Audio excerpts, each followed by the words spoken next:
ઘણી બધી બાબતો એવી છે કે જે આપણા હાથમાં નથી, પણ એક બાબત એવી છે કે જે આપણા હાથમાં છે અને એ છે મહેનત. એ જેટલી વધારે કરશો ને મિત્રો, એટલું ટેન્શન તમારામાંથી રફુ ચક્કર થઈ જશે. ક્યાં ટેન્શન ગયું એની ખબર નહીં રહે. પોતાની જાતને મહેનત કરવામાં જ એટલી વ્યસ્ત રાખો કે વિચારવાનો ટાઈમ ન રહે કે ભવિષ્યમાં શું થશે. શંકાશીલ જે સ્વભાવ છે એ જ આપણી ચિંતાનું કારણ છે. અને શંકા કેમ ઉદ્ભવે છે? કારણ કે મને હંમેશા એવું લાગે છે કે આપણી પાસે શંકા કરવા માટે ટાઈમ છે, મહેનત કરવા માટે નથી. એટલે જ આપણા મગજમાં ચિંતા ઘર કરી ગઈ છે. આપનાર સ્વયં કોણ છે? કૃષ્ણ ભગવાન.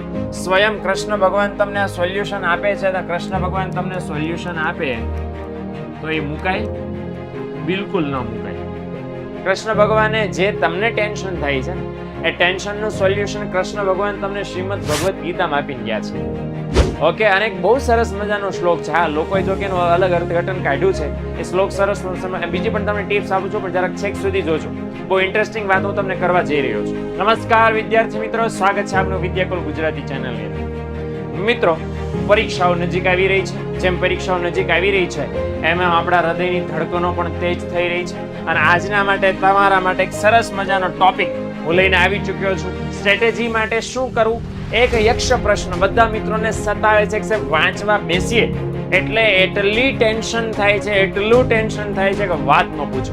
કોઈને શેર કરવા જાય છે એમ કે ટેન્શન તો લેવું પડે ને, ટેન્શન લીધા વગર માર્ક કેમ આવશે? અને અમારો એવો પ્રોબ્લેમ થાય છે કે સાહેબ ટેન્શન લે જ કરશું તો પછી વાંચશું કઈ રીતે? હાવ ટેન્શનમાં શું વાંચું, કેટલું વાંચું, ભૂલાઈ જવાય છે. અને આ ટેન્શન એટલું બધું છે કે શેર ક્યાં કરવું? હવે આનું શેર કરી દે, પણ સોલ્યુશન શું આનું? ટેન્શનથી બચ્યા વગર, ટેન્શનથી દૂર રહીને કઈ રીતે તૈયારી કરવી જેથી પરીક્ષામાં સારામાં સારા માર્ક્સ મેળવી શકાય. બધા વિદ્યાર્થીઓનો પ્રોબ્લેમ છે કે ચિંતા બહુ થઈ છે. પેપર કેવું આવશે, એમાં એમસીક્યુ કેવા હશે, રિઝલ્ટ કેવું હશે, પેપર કેવી રીતે ચેક કરશે, પરીક્ષા પહેલા મને કંઈક થઈ નહીં જાય ને, પેપરોમાં મેં ટકા ધાર્યા છે મને આવી જ જશે ને, મને કઈ વચ્ચે રોગચાળો નહીં થઈ જાય ને. એટલી ટેન્શનો છે, એટલી ચિંતાઓ છે. સૌથી મોટી ટેન્શન પરીક્ષાની. ઓકે, કે આ થાય છે શું? બધા મને કે કરે છે કે વાંચવા બેસ, પણ હું તો વાંચતો નથી. બાય ધ વે, ઘણા બધા એક પ્રજાતિ એવી પણ હોય છે જેને ગામનું ટેન્શન નથી. સાહેબ આવું હોય આવે ન થાય. હું વાત કોની કરી રહ્યો છું? એવા મિત્રોની જેમને પોતાના સપના પૂરા કરવા છે, સાકાર કરવા છે, સિરિયસલી દિલથી કામ કરવું છે, માતા પિતાની ઈચ્છાઓ પૂરી કરવી છે, પોતાના ટકાવારીની મહેનત. અને એટલા માટે લોકો સતત અને સતત મચી રહ્યા છે, લડી રહ્યા છે પોતાના સપનાઓ માટે. પરીક્ષામાં સારામાં સારા ટકા લાવીને લોકોને દેખાડવું છે, દુનિયાને દેખાડી દેવું છે કે છે પોતાના શક્તિ. અને એવી શક્તિ હોવા છતાં, એવી દાનત હોવા છતાં પરીક્ષામાં વાંચતી વખતે ટેન્શન થાય છે. તો એના માટે મારી પાસે એક સીધું સિમ્પલ સરસ મજાનું સોલ્યુશન છે. અને બાય ધ વે, આ સોલ્યુશન મારું નથી. સોલ્યુશન તમને આપનાર સ્વયં કોણ છે? કૃષ્ણ ભગવાન. સ્વયં કૃષ્ણ ભગવાન તમને આ સોલ્યુશન આપે છે. તો કૃષ્ણ ભગવાન તમને સોલ્યુશન આપે તો એ મુકાય? બિલકુલ ન મુકાય. કૃષ્ણ ભગવાને જે તમને ટેન્શન થાય છે ને, એ ટેન્શનનું સોલ્યુશન કૃષ્ણ ભગવાન તમને શ્રીમદ ભગવદ્ ગીતામાં આપીને ગયા છે. ઓકે, અને એક બહુ સરસ મજાનો શ્લોક છે. હા, લોકોએ જો કે અલગ અર્થઘટન કાઢ્યું છે. એ શ્લોક સરસ. બીજી પણ તમને ટિપ્સ આપું છું, પણ જરાક છેક સુધી જોજો. બહુ ઇન્ટરેસ્ટિંગ વાત હું તમને કરવા જઈ રહ્યો છું.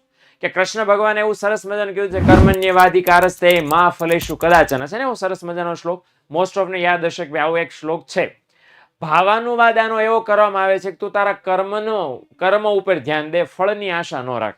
અને બહુ બધા લોકો એવું કહે છે કે ફળની આશા ન રાખવી, મતલબ શું રિઝલ્ટ મળવાનું છે એની આશા ન રાખવી તો માણસો કામ કઈ રીતે કરે? એટલે એકચ્યુઅલ મિનિંગ એવો છે આ સરસ મજાના શ્લોકનો કે તમે છે ટેન્શન શું લેવા થાય છે? લોકો શા માટે હારી જાય છે, શા માટે થાકી જાય છે, શા માટે અગાઉથી જ કામ પૂરું કર્યા પહેલા આળસુ બનીને પાણીમાં બેસી જાય છે? રીઝન સાદું સિમ્પલ છે કે એમને સૌથી વધારે બીવડાવે છે, ડરાવે છે રિઝલ્ટ. કેવું આવશે, ક્યાં આવશે, કઈ રીતે પેપર ચેક થશે? તો મિત્રો, એ ટેન્શનનું મૂળ છે. ભવિષ્યની ચિંતા ને એ જ મોટું ટેન્શનનું મૂળ છે કે હું જે કામ કરું છું એનું રિઝલ્ટ કેવું આવશે. એ ટેન્શનમાં તમે કામ હરખું નથી કરી શકતા અને રિઝલ્ટ ઓકે નથી આવતું. એટલે સાદું સિમ્પલ ભગવાને કીધું ને એના પાથને ફોલો કરો. શું પાથને ફોલો કરવાનો છે? કે તમે જ્યારે જે કામ કરો છો ને એમાં તમારી પૂરી શક્તિ નાખી દો. વાંચતી વખતે ટેન્શન કેમ થાય છે ખબર? કે આ હું મુદ્દો પાકો કરું છું, નહીં પૂછાય તો, અચ્છા પૂછવાનો તો મને નહીં આવડ્યો તો. અરે એ ચિંતા બાજુમાં મૂકો. તમારાથી કેટલું થાય એમ છે, કરવા માંડો.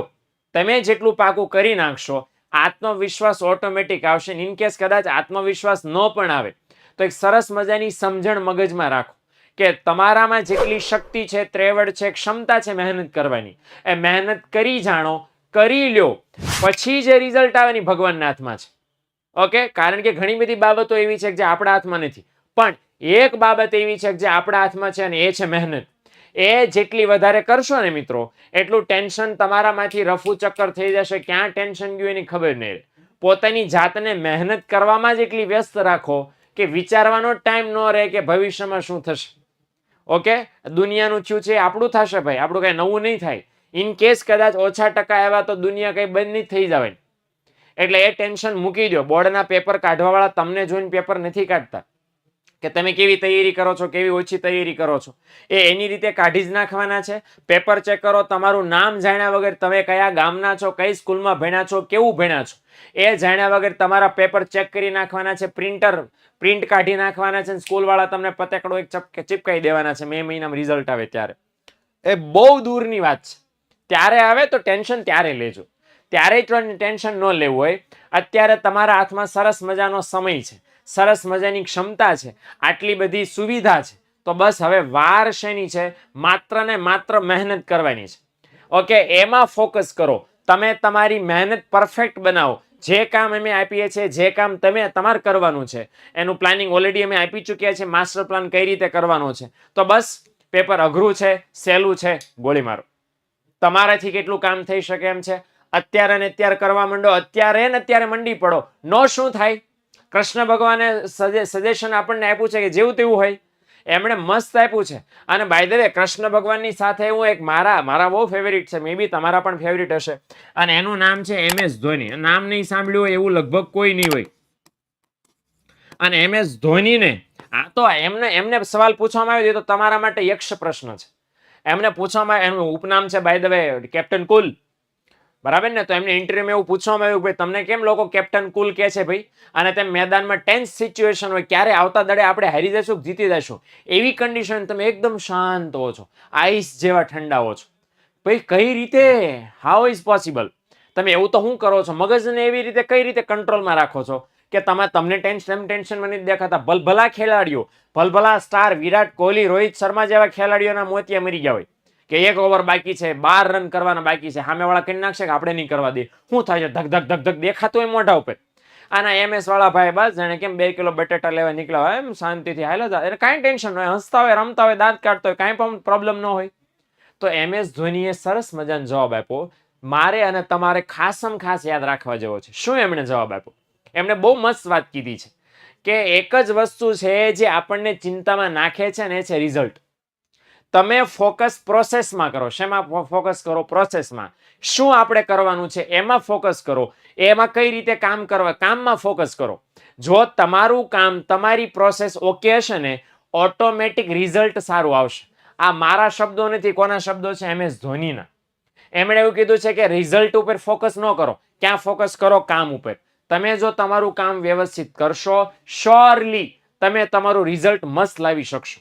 એટલે રિઝલ્ટમાં સાહેબ નહીં ટકા આવ્યા તો આમ નો થયું, શંકાશીલ જે સ્વભાવ છે એ જ આપણી ચિંતાનું કારણ છે. અને શંકા કેમ ઉદ્ભવે છે? કારણ કે મને હંમેશા એવું લાગે છે કે આપણી પાસે શંકા કરવા માટે ટાઈમ છે, મહેનત કરવા માટે નથી.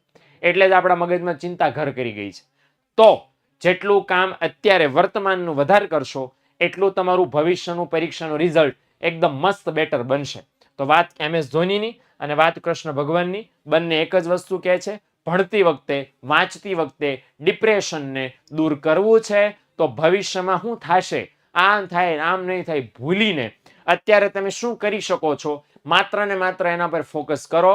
તો આઈ એમ વેરી શ્યોર કે તમારું ટેન્શન તમારા મગજમાંથી જાતા બિલકુલ વાર નહીં લાગે. મને આશા છે કે આ નાની એવી ટીપ છે, 6 મિનિટ થઈ છે, નાની એવી ટીપ છે, પણ આ નાની એવી ટીપ તમને વાંચવામાં બહુ હેલ્પ કરશે અને પરીક્ષા સુધી કૃષ્ણ ભગવાન, MS ધોનીના વાક્યો તમારા પરીક્ષાની તૈયારીના સમયને વધારે શ્રેષ્ઠ બનાવશે એવી આશા સાથે મળીએ નેક્સ્ટ વિડીયોમાં. મિત્રો, વિડીયો ગમ્યો હોય તો લાઈક કરજો, ચેનલ સબસ્ક્રાઇબ ન કરી હોય તો કરી લેજો. ઓકે, મળીએ છીએ આવતા મંગળવારે નેક્સ્ટ વિડીયોમાં. આવજો, Tata, bye bye, C you.